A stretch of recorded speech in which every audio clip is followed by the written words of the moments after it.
নমস্কার, কেমন আছেন সবাই? আজকে আর বলতে ভালো লাগছে না সবাই কেমন আছেন। এই ভিডিওটা অনেকদিন আগেই আমি বানাতাম, কিন্তু আমার সবার পরিবার থাকে, আমারও সেই রকমই পরিবার আছে, পারিবারিক কিছু টেনশন থাকে, তো সেসবের কারণে আমার ভিডিওটা বানাতে দেরি হয়ে গেল। এই মুহূর্তে আমি একটু ডাক্তার দেখানোর জন্য ব্যাঙ্গালোর এসেছি, না হলে ভিডিওটা হয়তো আর আমি আগে বানাতাম। এর আগে আমি পোস্ট করেছি, কিন্তু সেটা ভিডিওর মাধ্যমে না, এমনি লিখে পোস্ট করেছি। আরজি করেছি ঘটনাটা ঘটেছে, মৌমিতা নামের যে মেয়েটি এমবিবিএস কমপ্লিট করার পর যে তার এমডি করছিল, সেখানে ভাবা যায় একটা এমবিবিএস, একটা মেয়ে এমবিবিএস এমডি কতটা মেধাবী। যারা পড়াশোনার সাথে জড়িয়ে আছেন তারা জানেন যে একটা এমবিবিএস পড়তে গেলে কতখানি মেধাবী হতে হয়। তো সেই রকম মেয়েটি এমবিবিএস পড়তে অনেক স্বপ্ন নিয়ে সেখানে পড়ছিল, সে ভবিষ্যতে মানুষের পাশে থাকার জন্য, একজন সুযোগ্যা ডাক্তার হওয়ার জন্য, মানুষকে সুস্থ করার জন্য। এই দেখুন আমরা ব্যাঙ্গালোর এসেছি কেন? সুস্থ হতে, ডাক্তারের প্রতি আস্থা আছে তার জন্য।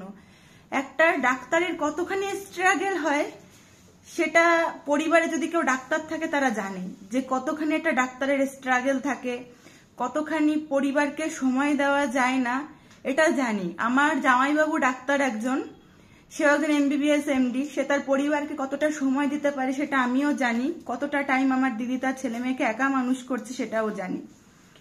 তো মেয়েটি কতটা, ভাবেন, শুধু একটা ডাক্তার বলে না, ডাক্তার বলছি না, যে কতখানি কষ্ট পেয়ে মেয়েটা মরে গেছে। হ্যাঁ, কতখানি কষ্ট পেয়ে। আজকাল সবাই ম্যাচুয়ার, সবাই সোশ্যাল মিডিয়ার সাথে যুক্ত, তো এটা বলার কিছু না। আমিও কারোর স্ত্রী, আমার ভিডিও যারা দেখছেন আপনিও কারোর স্ত্রী, কারোর বয়স অনেক বেশি, কারোর বয়স অনেক কম। মেয়েটার প্রতি কতটা নির্যাতন হলে, কতটা পশুর মতো আচরণ মেয়েটার সাথে করলে মেয়েটার ঘাড়ের হাড়টা ভেঙে গেছে এবং তার চোখ দিয়ে রক্ত বেরিয়েছে, চোখ দিয়ে, মানে কতটা পশুর মতো আচরণ করলে। তো বারবার বলি, এই ধরনের এই সমস্ত জিনিসগুলো কিন্তু থেমে থাকবে না, কখনো থেমে থাকবে না। কারণ আজকে এটা মোমবাতি মিছিল হচ্ছে এখানে সেখানে, এগুলো হয়ে থেমে যাবে। এই ধরনের ঘটনা, এই ইউপিতে রেপ হচ্ছে, এই গুজরাটে রেপ হচ্ছে, আমরা দায়ী করি সেখানকার সব প্রশাসনকে 100 বার। সবার আগে দায়ী করা উচিত, আমি বলবো না খারাপ ভাবে, আমাদের সংবিধানকে।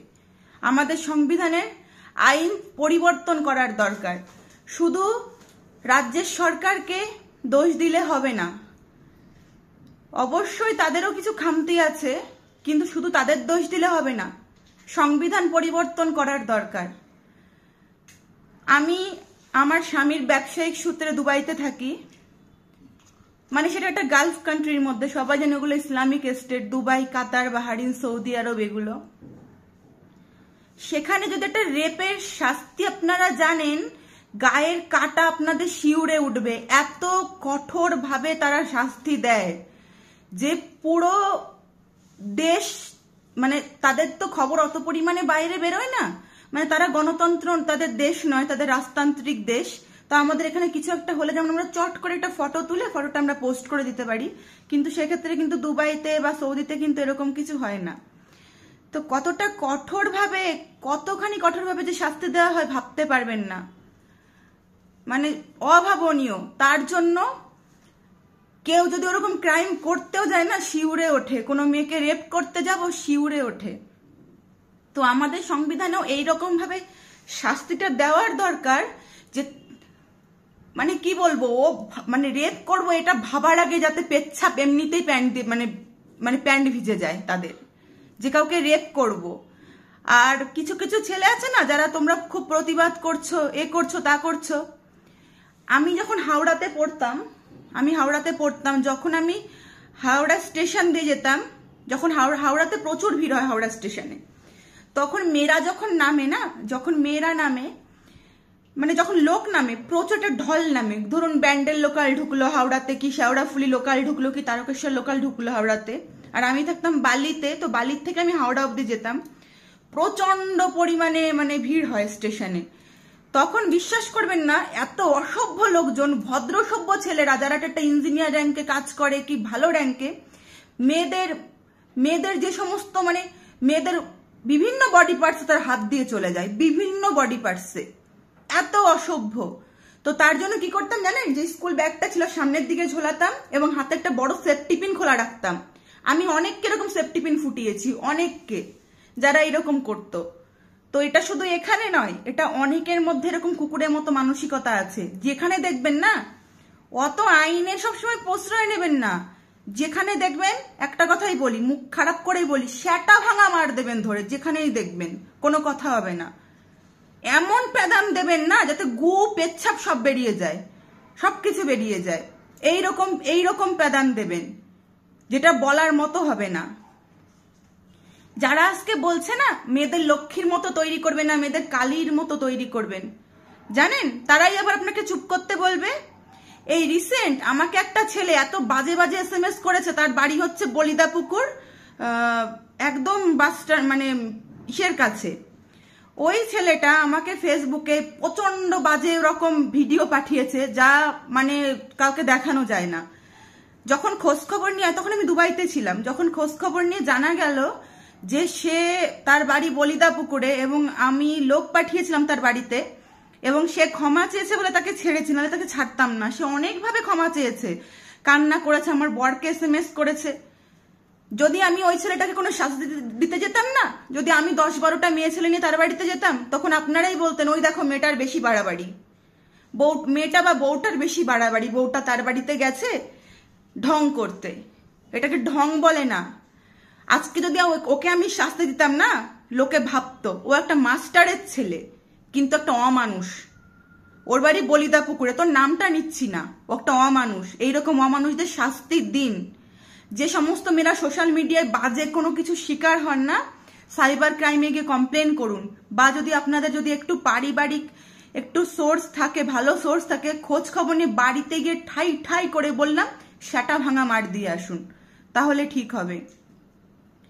দুবাইতে আমি থাকি, দুবাইতে আজকে 10 বছর হয়ে গেল। রাত 2-3টে কোনো ব্যাপার না, একটা মেয়ের পক্ষে অত সেভ ওই দেশটা। তো আমাদের দেশ কেন হতে পারবে না? কিছু লোকের জন্য কেন আমাদের দেশের বদনাম হবে?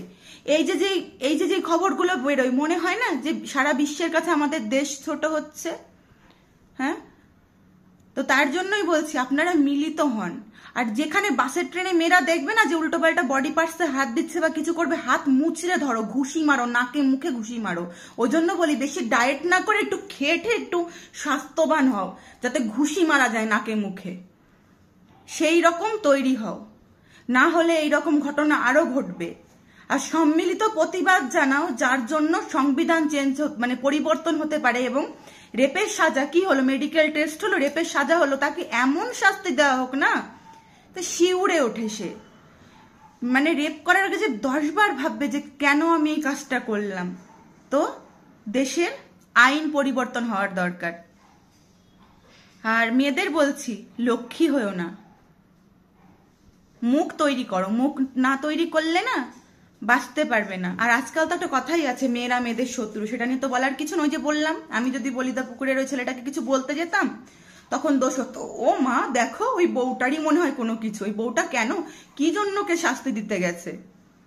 আর হয়তো ভিডিওটা তুইও দেখছিস, ঠিক আছে, তুই বারবার ক্ষমা চেয়েছিস, একটা কথা বলে ক্ষমা করলে তার মন বড় হয়, তো তার জন্য তোকে ক্ষমা করেছি। নাহলে আমারও ক্ষমতা আছে তোকে জুতো পেটা করার। আর তোর বাগদাগুলোকে কোন বাবা ছিল তোকে ঠেকাতো, তোকে ওই জন্য ছেড়েছি। আর একটা কথা, একটা সরকারি প্রতিষ্ঠানে আমি বুঝি না, ও যাদবপুরে ছেলেটা মরে গেল, অত সুন্দর একটা ফুটফুটে দেশের আমাদের একটা ভবিষ্যৎ, ছেলেটা মরে গেল, বারান্দাতে একটা সিসি ক্যামেরা নেই। এই যে আরজি করে যে সেমিনার হলটা, তার সেই বারান্দাতে একটা সিসি ক্যামেরা নেই। আমার বাড়ি, যে মানে আমার যেটা বাড়ি, সেফটির জন্য আমি সেখানে চারিদিকে সিসি ক্যামেরায় ভরা আমার বাড়ি, চারিদিকে আমার বাড়িতে ক্যামেরা লাগানো আছে। এবং সেই ক্যামেরাটা আমি বিদেশ থেকেও দেখি আমার বাড়ির কোন কোনায় কি হচ্ছে না হচ্ছে, কি বৃত্তান্ত। আমার বাড়িতেও ভাড়াটিয়া রাখা আছে, কারণ অত বড় বাড়ি কি করে কি ব্যবহার করবো, যেহেতু থাকি না দেশে, তার জন্য বাড়িতে আমার ভাড়াটিয়া আছে। আমি বিদেশ থেকে আমার বাড়িতে আমি দেখি কি হচ্ছে না হচ্ছে, বাড়ির চারিদিকে আমার ক্যামেরা বসানো। তাহলে এত বড় একটা সরকারি প্রতিষ্ঠান, আরজি কর মেডিকেল কলেজ এবং হাসপাতাল এবং যাদবপুর বিশ্ববিদ্যালয়, সেখানে সিসি ক্যামেরা থাকবে না? আজকাল যে কোনো জায়গাটা মুদিখানা দোকানেও দেখবেন সিসি ক্যামেরা আছে। তাহলে এই ক্ষেত্রে তো সরকারের ত্রুটি একটু বলতে হয়, না বলে তো কিছু নেই। তো সরকারকেও বলবো আপনারা মানে একটু সচেতন হন এবং দেশের আইনটা যাতে পরিবর্তন করা যায় তার জন্য মিলিতভাবে সবাই প্রতিবাদ জানান। কারণ এই কেসটা যেন দিল্লির সে নির্ভয়ের মতো না হয়, যে 7-8 বছর পর তার মানে মেয়েটার জাস্টিস পেয়েছিল এবং নির্ভয়ের মা শুকিয়ে গেছিল দৌড়াতে দৌড়াতে কোর্টে, শুকিয়ে গেছিল। বিশ্বাস করুন, আমি না এদের মায়ের মতো হব না কখনো। যদি আমার পরিবারের কারোর সাথে এরকম ঘটনা ঘটে না, যদি এইরকম ভাবে আমাদের দেশের আইন কানুন থাকে না, তার প্রতি আমি তো আস্থা রাখতে পারবো না। আমি তার অন্যভাবে তাদের শাস্তির ব্যবস্থা করব এবং সেটাই করা উচিত, সেটাই করা উচিত। হাইরে, কতটা কষ্ট পেয়ে মেয়েটা মরেছে বুঝতে পারছেন? চোখ দিয়ে রক্ত বেরিয়েছে। একটু ভাবুন তো যে কতখানি কষ্ট পেলে একটা মেয়ের চোখ দিয়ে রক্ত বেরিয়েছে। একটা দেশের উজ্জ্বল ভবিষ্যৎ, ফুটফুটে সুন্দর একটা মেয়ে। সবাই মেয়েটার ফটো শেয়ার করছেন, আমি দেখতে পাচ্ছি না মেয়েটার ফটোটা। মানে দেখেই মনে হচ্ছে না, ও চোখ দিয়ে মনে হচ্ছে ওই রক্ত বেরোচ্ছে। মনে হচ্ছে নিষ্ঠুর সমাজ, তুমি আমাকে এইভাবে মেরে ফেললে, কেন মেরে ফেললে? আমার কি বাঁচার অধিকার ছিল না? তার জন্য বলছি সবাই সম্মিলিত প্রতিবাদ জানান। এবং আজকে হেলেঞ্চাতে রাত্রেবেলায় যে মোমবাতি মিছিলের, মৌন মিছিলের যে ব্যবস্থা করা হয়েছে, আমার সোশ্যাল মিডিয়া পরিবারে 23,000 তোমরা লোকজন আছো, তার মধ্যে ওই এলাকার নিশ্চয়ই 5-6 হাজার আছো। সবাই যেও, আমিও যেতাম। আমি যদি এই মুহূর্তে ব্যাঙ্গালোর না থাকতাম, ওই যে বললাম চিকিৎসার ব্যাপারে আমি এখানে এসেছি, না হলে আমি তো অবশ্যই যেতাম। তোমরাও যাও এবং এই যে মৌন মিছিলটাকে তোমরা সম্মিলিতভাবে এমনভাবে গর্জে ওঠো যাতে হেলেঞ্চা থেকে সেই প্রতিবাদ দিল্লি অবধি পৌঁছায় আইনটা পরিবর্তনের জন্য। তো মেয়েদের বলবো তোমরা সবাই সতর্ক থেকো সব সময়, যে কোনো জায়গাতে। এবং যদি কখনো কোনো ছেলের পশুর মতো আচরণ দেখো, কোথাও ট্রেনে বাসে কোনো ছেলেকে যদি দেখো যে উল্টো পাল্টাভাবে তোমাদের টাচ করছে, সেখানেই প্রতিবাদ জানাও। এখানে কিন্তু আমি সব ছেলেকে অভদ্র বলছি না, 100টার মধ্যে 10টা অভদ্র থাকে, বাকি 90টা ভালো। তো সবাই খুব ভালো থেকো, সাবধানে থেকো, সতর্ক থেকো। এবং হেলেঞ্চাবাসী, হেলেঞ্চার আশেপাশে যারা আছো তারা আজকে সবাই যেও, সবাই সেখানে নিজেদের মানে যোগদান করো সেখানে গিয়ে, এটাই বলার। সবাই খুব ভালো থেকো এবং সবাই মিলে চেষ্টা করো সমাজটাকে আরো ভালো করে তোলার। সবাই খুব ভালো থেকো। আর মৌমিতা যেন না ফেরার দেশে ভালো থাকে, সবাই সেই কামনা করো যে যত কষ্ট পেয়েও মরেছে ও যেন এবার ভালো থাকে।